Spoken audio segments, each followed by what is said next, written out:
Historic change at the Kremlin, the hammer and sickle falls. The Russian flag takes its place.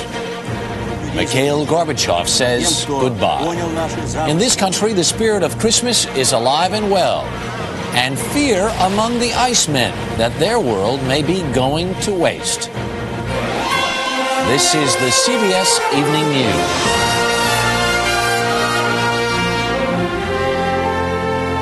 Good evening. I'm Harry Smith, sitting in tonight for Dan Rather. Merry Christmas. Just before the Kremlin cameras clicked on today, Mikhail Gorbachev said to himself, quote, "When you have to go, you have to go." He then officially resigned as president of the Soviet Union and turned over the nuclear codes to the new top man, Russia's Boris Yeltsin. You are looking at a live shot of the Russian flag flying tonight over the Kremlin. Tom Fenton begins our coverage of this historic day. Tonight, the red flag was taken down from the Kremlin, where it has flown since the 1917 revolution. The Soviet Union it symbolized is now dead. In its place, they raised the flag of Boris Yeltsin's Russia. Mikhail Gorbachev, the eighth and last ruler of the communist empire founded by Lenin, announced he was quitting. He appeared sad and broken, but hoped history would give him credit. Society has been granted its freedom, has been politically and spiritually unchained, and that's our biggest achievement. The world, too, benefited when Gorbachev appeared on the scene. The Cold War is over. The arms race has been stopped, along with the insane militarization of the country that has distorted our economy, our mentality, and morality.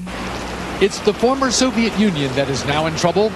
Gorbachev acknowledged that he has left the country in a dangerous state. The old system has crumbled before the new one has begun to work, and the crisis in society has become greater.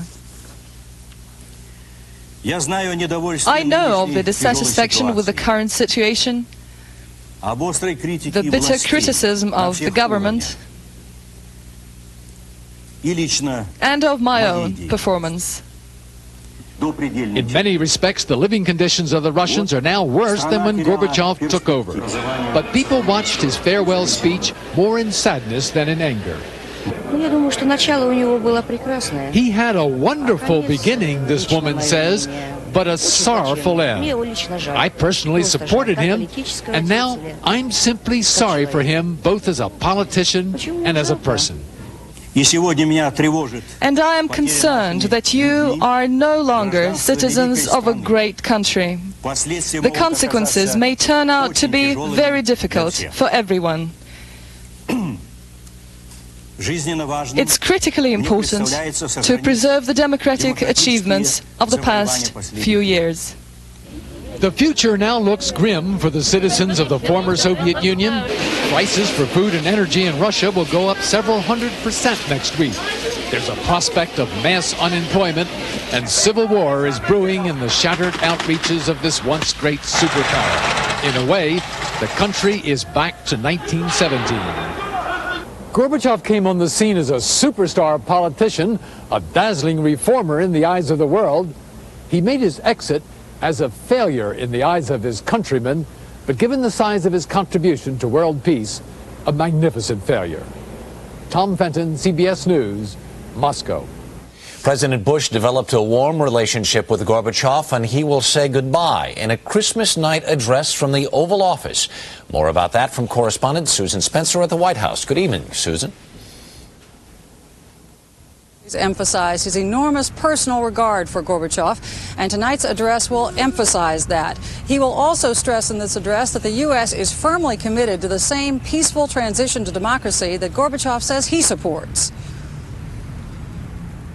The former president of the former Soviet Union gave the news to Mr. Bush in a personal phone call. Hardly surprising, after years of superpower summits, economic meetings, and most recently the peace conference in Madrid, they've been George and Mikhail to one another for some time now. You want to go first? You want? In fact, Mr. Bush has been criticized for allowing that friendship to get in the way of judgment, for sticking with Gorbachev and the center when there was no center, when Gorbachev effectively was a man without a country. But tonight, the president will mark his departure with this speech, a spokesman said, because the historic significance is so great to the United States in terms of the future of nuclear arms control and the development of these republics. Mr. Bush is expected to again reassure that the nuclear situation poses no threat, and looking ahead may repeat his plans to formally recognize 5 of the 12 republics, Russia as the successor to the old Union, and Ukraine, Armenia, Kazakhstan, and Belarus. He may also discuss the need for more Western aid. Of course, President Bush could do all of that in a simple statement. But not only does he really want to formally tip his hat to Gorbachev tonight, there are more than a few political advisors in the White House who think that in these troubled times, it never hurts Mr. Bush to go on television and, quote, look presidential, even if the subject is foreign affairs. Harry? Susan, how does the White House view Boris Yeltsin? Problematic might be the best word for that. As you probably know, the first time Boris Yeltsin came to Washington, the White House essentially snubbed him. The second time, he did get to stand in the Rose Garden and listen to Mr. Bush talk about Mr. Gorbachev. That's obviously changed. The president has talked to Yeltsin twice in the last 3 days. This is a relationship that I think is going to take some nurturing, and nurtured it will be, given what's at stake. Susan Spencer of the White House, thank you. CBS News will carry live coverage of the president's speech tonight at 9 Eastern Time. When Ronald Reagan started holding summit talks with Mikhail Gorbachev, it marked the beginning of the end of the Cold War. Today, Mr. Reagan described Gorbachev as a courageous leader who will live forever in history. With more now about Gorbachev's remarkable rise and fall, we are joined from Moscow by CBS News correspondent and Soviet expert Jonathan Sanders. Jonathan, good evening.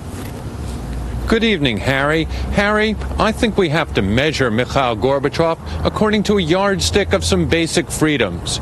Gorbachev gave the people freedom of speech and expression. He gave them freedom of religion. Most importantly, he gave them freedom from fear. He smashed totalitarianism. He took the KGB out of people's lives. He ended the inevitability that people would live under communism. He took away fear of a Cold War and nuclear destruction. But he failed to deliver freedom from want.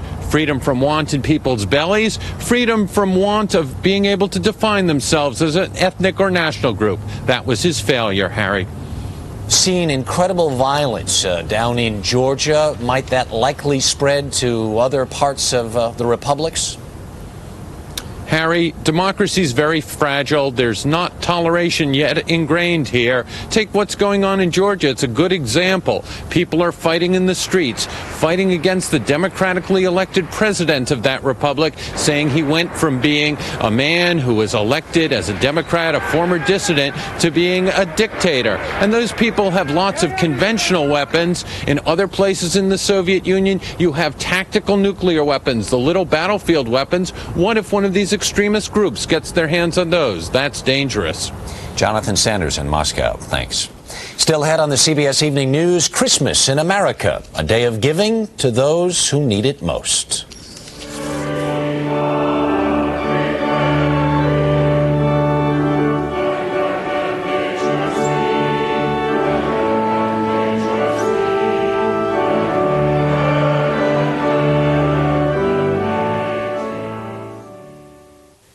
Make me rich, you say? How about $10 million rich next month when I'll announce the $10 million winning number? You get all new chances to be a millionaire, up to $10 million rich in the American Family Sweepstakes, the only one with my picture. The winning number may be in your hands right now, so be sure to look for my picture. Enter at once. It could make you very, very rich just weeks from now. 8 a.m. the day after Christmas is the start of Sears' Best Week to Buy. Save on thousands of great sale items like 30 to 50% on fall and winter outerwear and 30 to 50% on gift wrap, artificial trees, and trim. So get to Sears the day after Christmas for the best week to buy.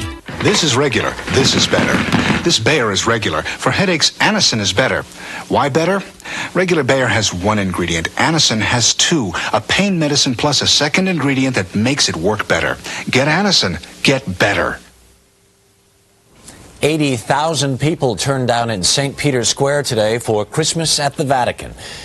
Pope John Paul called for new understanding in Europe following the end of the Soviet Union, and he issued a special plea to stop the violence in Yugoslavia.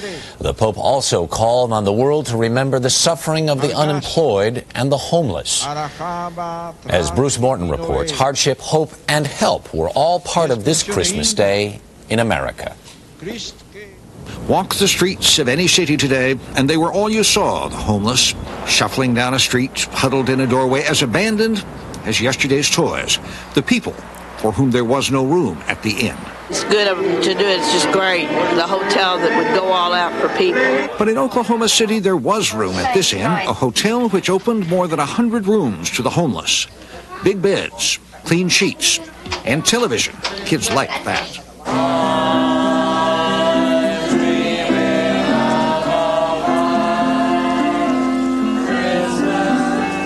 No chance of a white Christmas in Miami, but homeless lining up for dinner? Oh, yes. Lots of food and gifts at Miami's Camilla's house, and lots of people. Brother Harry Somerville says business is up this year. We're getting a lot more women and children this year. We're getting a lot more Hispanics. We have some of the old familiar faces, but we're getting a lot of new faces due to unemployment. Nobody is sure how many homeless there are. Everyone agrees there are more this recession year. A report from the U.S. Conference of Mayors says 13% more. This is a group called So Others Might Eat, which feeds the homeless in Washington. Down the street, the Salvation Army was feeding another crowd and handing out gift backpacks, too. Backpacks loaded with little presents, soap, shampoo, writing paper, and the like. Well, I feel like Santa Claus, because I'm providing for them. In New York, some formerly homeless people worked to feed those who are homeless still. These men are part of a program which teaches the homeless to fix up old houses, then live in the low-rent apartments they've helped build. It's a very relieving feeling to me to have your home again. That's what I think.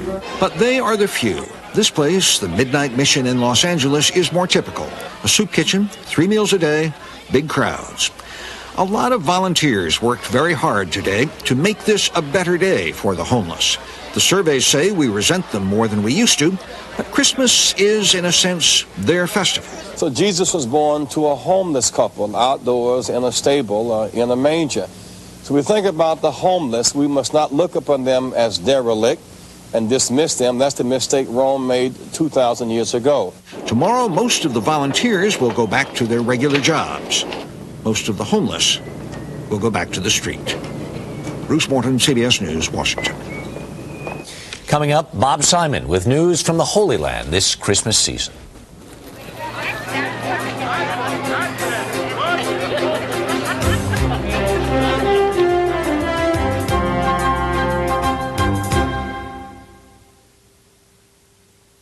The leading gourmet coffee gets its flavor from just one kind of coffee bean. So, this is them. Folgers Gourmet Supreme starts with that same Colombian bean for dark, rich body, but then blends in Guatemalan beans for strength, Costa Rican beans for savoriness, and Mexican beans for mellowness. So, this is them, this is us. Folgers Gourmet Supreme, the 4-bean coffee. Nighttime, one of the worst times for pain. Pain that's hard to face alone. That's why you need new Ultra Strength Bengay. It's the strongest Bengay ever for muscle pain that's hard to ignore. Minor arthritis pain, back pain, pain that seems worse at night. New Ultra Strength Bengay with added power and a third pain reliever. Deep, penetrating warmth for fast, long-lasting relief. You can say goodnight to your pain with new Ultra Strength Bengay.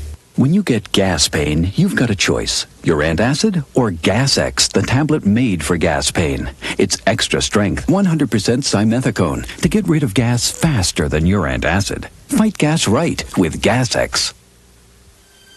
A driver's side airbag is now standard on every new Accord, Civic, and Prelude. But remember, it's most effective when you wear your seatbelt. Warning, you're about to enter a jungle.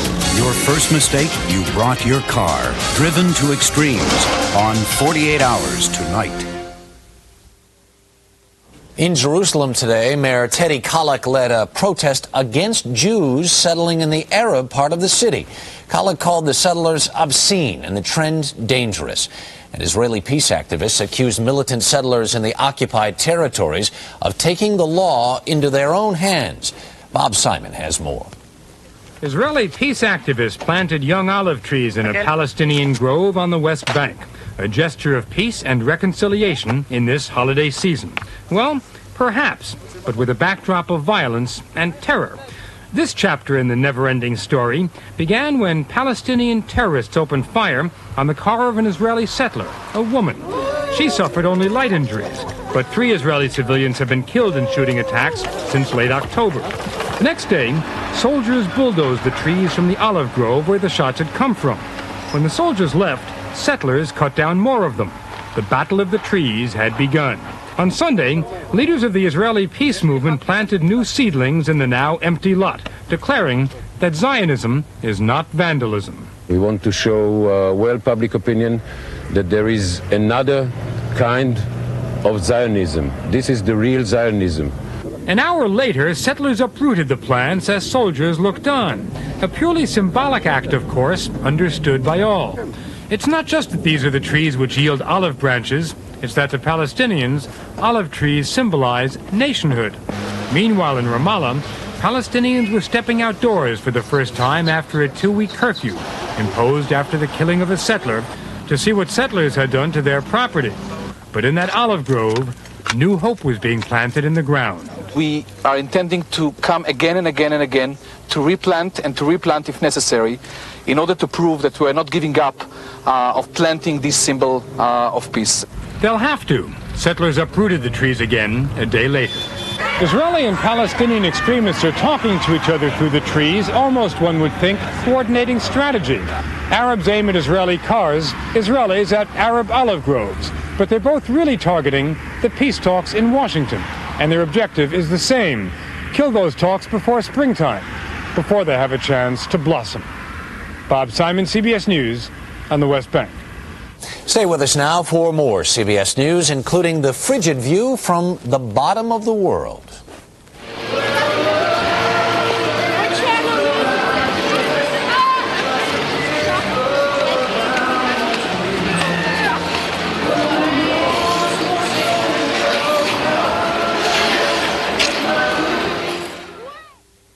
For thousands of great sale items, this is the best week to buy at Sears. Our large capacity heavy duty Kenmore washer is just $247. The matching dryer just $197. That's our lowest price of the year for the pair. But hurry, Sears best week to buy ends soon. Dial a Mattress. For over 10 years, the easiest way to buy a brand new mattress without leaving home. Just pick up the phone and dial 1-800-MATTRES. You'll get the lowest prices on Sealy Posturepedic, Serta Perfect Sleeper, and Simmons Beauty Rest. You'll get express 2-hour delivery. That's right, 2-hour delivery, and you only pay our driver upon your approval. Dial 1-800-MATTRES and leave off the last S for savings. Morning breath. As soon as I have my coffee, it's all gone. Whether you admit it or not, it's a problem. Okay, I have morning breath, but it doesn't bother anyone. Don't be so sure. Mine's not so bad. Morning breath's not as bad as you think. It's worse. So get Scope. Its 2 powerful ingredients kill 90% of the bacteria that cause morning breath.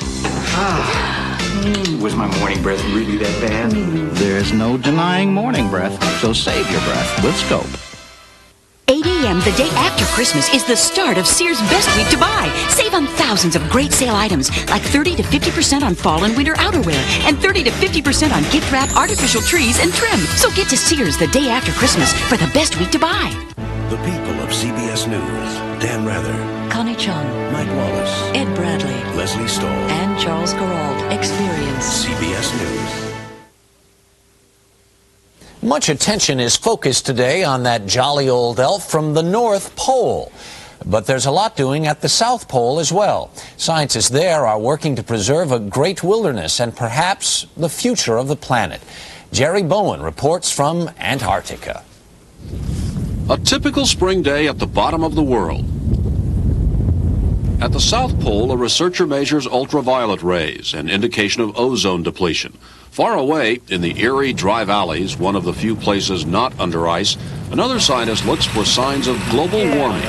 It does seem that in these lakes that local climate is changing to the extent where the ice sheet may be getting thinner. And near the main American science base at McMurdo, a heavy cargo transport plane and a slow-moving seal are on final approach to the ice runways of the frozen Ross Sea, sliding and slipping symbols of a controversy over man's role here, the human factor, on the world's only unspoiled continent. This continent is here for science, to do science, and to do it in the purest way. And to mess it up like they're doing is wrong. So what we are seeing now is increasing pressures to clear up mistakes in the past. Mistakes of the past, the staging huts of the early explorers, personal belongings too, left behind in the aftermath of the turn-of-the-century race to the South Pole. Some 8 decades later, it all remains, freeze-dried for posterity, perfectly preserved, the seals they slaughtered, the garbage they dumped. The trashing of Antarctica did not stop then, but it's supposed to stop now with a new international treaty. Major changes signed into law. No mineral or oil exploration for the next half-century. Limits on ocean pollution. Even the early explorers would be hard-pressed to get to the pole today. Sled dogs are banned. Canine distemper is a threat to the seals. And in this unusual environment, the most visible change concerns McMurdo itself, a station known for years as Little Los Angeles because of the black cloud that hung in the air.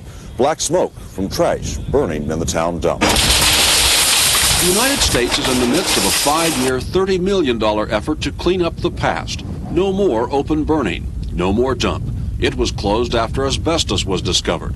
Contaminated soil, barrels full of dangerous PCBs, acids, oil, and human waste are being shipped back to America for disposal. It was not done deliberately. I think people were acting in accordance with the spirit of the day. Some of the damage may not be undone. Divers are conducting studies of marine life beneath the ice just offshore from McMurdo, where oil spills once occurred and garbage was routinely dumped. Parts of the seabed are lifeless. We transplanted communities from this area, good, healthy, rich communities, into Winter Quarters Bay, and they crashed, or most of the animals died off. The United States is still pumping raw sewage into the bay. A new, cleaner-burning incinerator is in use, but being challenged in court by an environmental group which says the cleaning of Antarctica needs to be accelerated. And it's going to take a long time, and we'd just like to see more money put into it. It is the Antarctic. It's not Hoboken, New Jersey. I think that they should step back and perhaps take a broader view. Give those who work here and have knowledge of it an opportunity to work the problem out. Man has actually set foot on very little of Antarctica, a land half again as large as America. The question is how much this fragile continent can tolerate, and how much time it will take to solve the existing problems in a land where virtually everything becomes frozen in time. Jerry Bowen, CBS News, Ross Island, Antarctica. And the CBS Evening News will continue this Christmas night in a moment.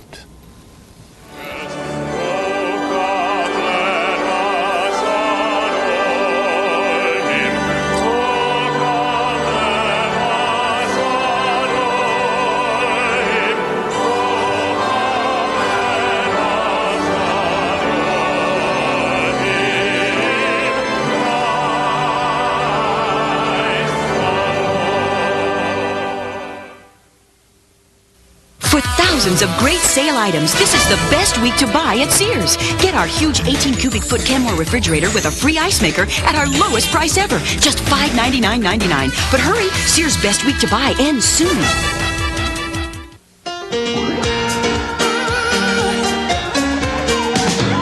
Oh, my prayers been answered, my dreams have come true. I just won a fortune out of the blue. Miracles can happen for me and for you. Publishers Clearinghouse, the house where dreams come true. Yes, they do. Dreams come true. A cold always starts small, but before you know it, your cold is full grown. That's when you need Dimetep. If it was any stronger, you'd need a prescription. Dimetap Extend tabs work for 12 full hours. It's the way to relieve the congestion and sneezing of a full-grown cold. Maximum strength Dimetap Extend tabs. Relief for the full-grown cold. And for colds and flu with fever, now there's Dimetap Cold and Flu. Good game, good friends. And now that I use Fix-It-Int, I can tell the ref what I really think. Fix-It-Int and forget it. Are you nuts? Before I switched to Fix-It-Int, Jones Peanut Crunchies only looked delicious. Fix-It-Int and forget it. Fix-It-Int is the strongest holding denture adhesive you can get. It even stands up to the hottest liquids. With my old adhesive, I'd never make a presentation and drink hot coffee at the same time. For the strongest hold you can get. Fix-It-Int and forget it. 8 a.m. the day after Christmas is the start of Sears' best week to buy. Save on thousands of great sale items like 30 to 50% on fall and winter outerwear and 30 to 50% on gift wrap, artificial trees, and trim. So get to Sears the day after Christmas for the best week to buy. This is a season of traditions, and we have one here on the CBS Evening News. Each year, we say a special thank you to the men and women who work behind the scenes to put this broadcast on the air. As we leave you tonight, we'd like to show you the names of people who don't normally get a credit. For Dan Rather, I'm Harry Smith. Merry Christmas.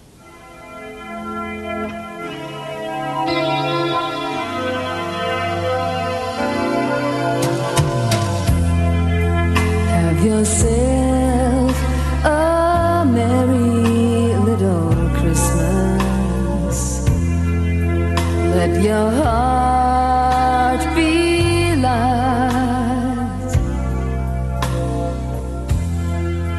From now on, our troubles will be out of sight.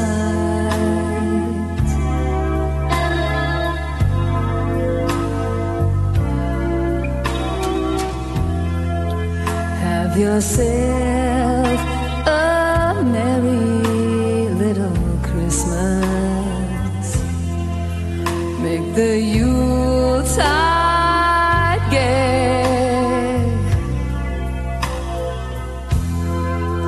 From now on, our troubles will be miles away.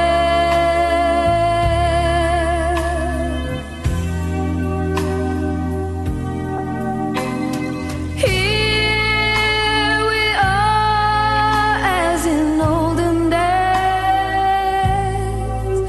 happy golden days of yore.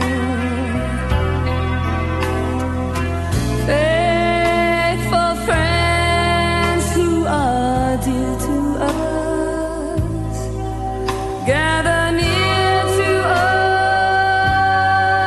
once more.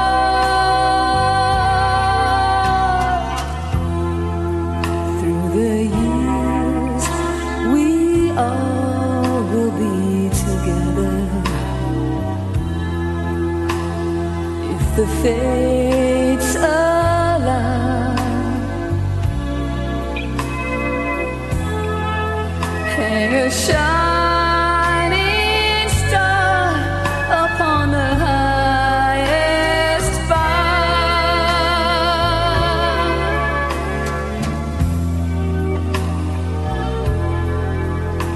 and have yourself a merry little Christmas now.